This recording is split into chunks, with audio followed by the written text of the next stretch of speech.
Deuteronomy chapter 30. When all these things have happened to you, the blessings and the curses that I have set before you, if you call them to mind among all the nations where the Lord your God has driven you, and return to the Lord your God, and you and your children obey him with all your heart and with all your soul, just as I am commanding you today, then the Lord your God will restore your fortunes and have compassion on you, gathering you again from all the peoples among whom the Lord your God has scattered you. Even if you are exiled to the ends of the world, from there the Lord your God will gather you, and from there he will bring you back. The Lord your God will bring you into the land that your ancestors possessed, and you will possess it. He will make you more prosperous and numerous than your ancestors. Moreover, the Lord your God will circumcise your heart and the heart of your descendants, so that you will love the Lord your God with all your heart and with all your soul, in order that you may live. The Lord your God will put all these curses on your enemies and on the adversaries who took advantage of you. Then you shall again obey the Lord, observing all his commandments that I am commanding you today.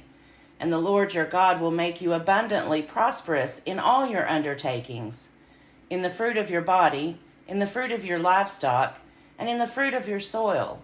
For the Lord will again take delight in prospering you, just as he delighted in prospering your ancestors. When you obey the Lord your God, by observing his commandments and decrees that are written in this book of the law, because you turn to the Lord your God with all your heart and with all your soul. Surely this commandment that I am commanding you today is not too hard for you, nor is it too far away. It is not in heaven, that you should say, who will go up to heaven for us, and get it for us, so that we may hear it and observe it? Neither is it beyond the sea, that you should say, who will cross to the other side of the sea for us, and get it for us, so that we may hear it and observe it? No, the word is very near to you. It is in your mouth and in your heart for you to observe. See, I have set before you today life and prosperity, death and adversity. If you obey the commandments of the Lord your God that I am commanding you today, by loving the Lord your God, walking in his ways, and observing his commandments, decrees, and ordinances, then you shall live and become numerous.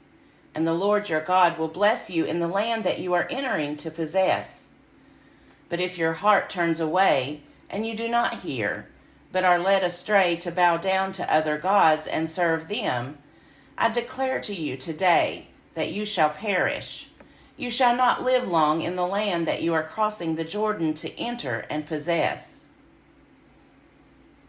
I call heaven and earth to witness against you today that I have set before you life and death, blessings and curses.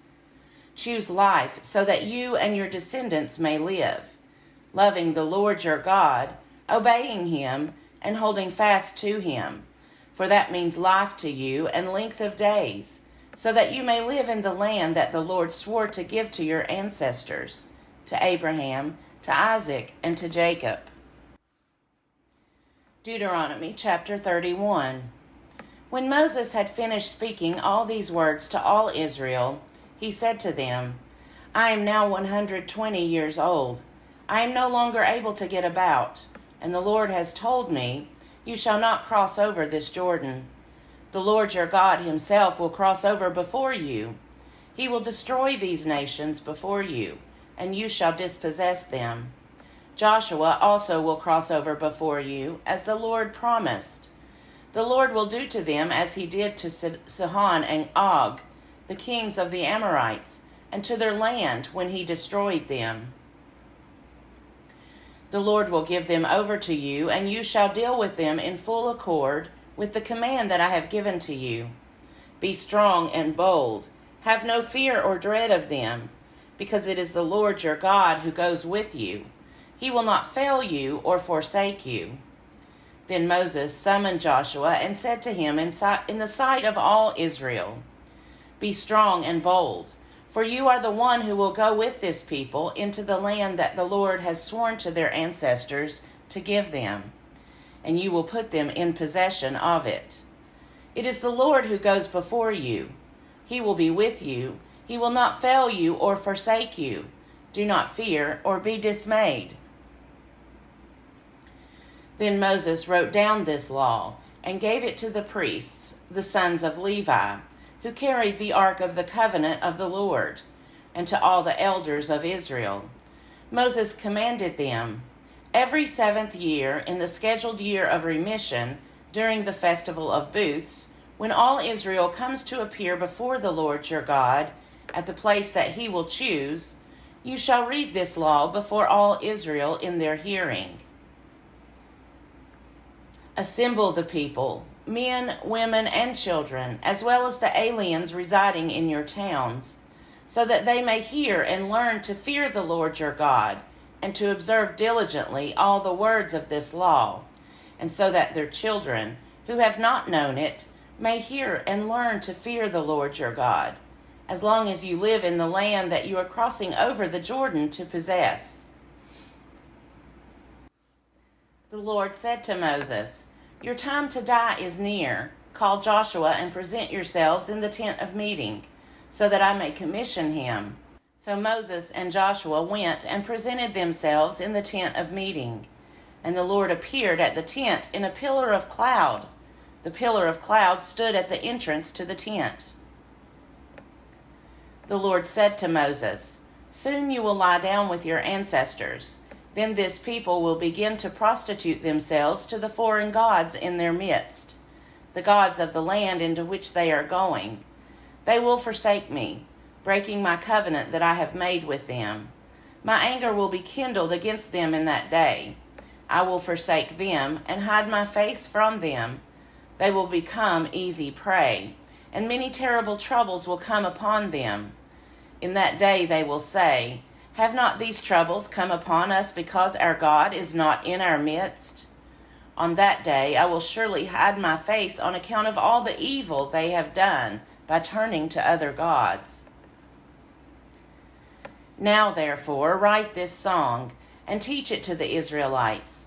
Put it in their mouths, in order that this song may be a witness for me against the Israelites. For when I have brought them into the land flowing with milk and honey, which I promised on oath to their ancestors, and they have eaten their fill and grown fat, they will turn to other gods and serve them, despising me and breaking my covenant. And when many terrible troubles come upon them, this song will confront them as a witness, because it will not be lost from the mouths of their descendants. For I know what they are inclined to do even now, before I have brought them into the land that I promised them on oath." That very day Moses wrote this song and taught it to the Israelites.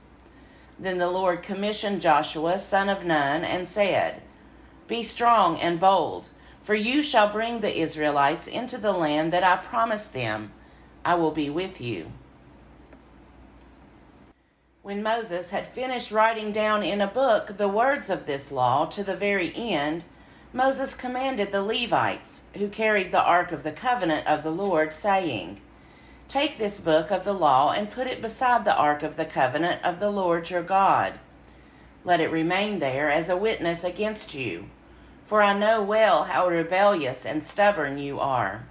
If you already have been so rebellious toward the Lord while I am still alive among you, how much more after my death? Assemble to me all the elders of your tribes and your officials, so that I may recite these words in their hearing, and call heaven and earth to witness against them.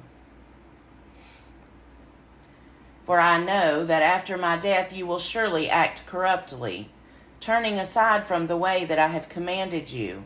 In time to come trouble will befall you, because you will do what is evil in the sight of the Lord, provoking him to anger through the work of your hands." Then Moses recited the words of this song to the very end, in the hearing of the whole assembly of Israel.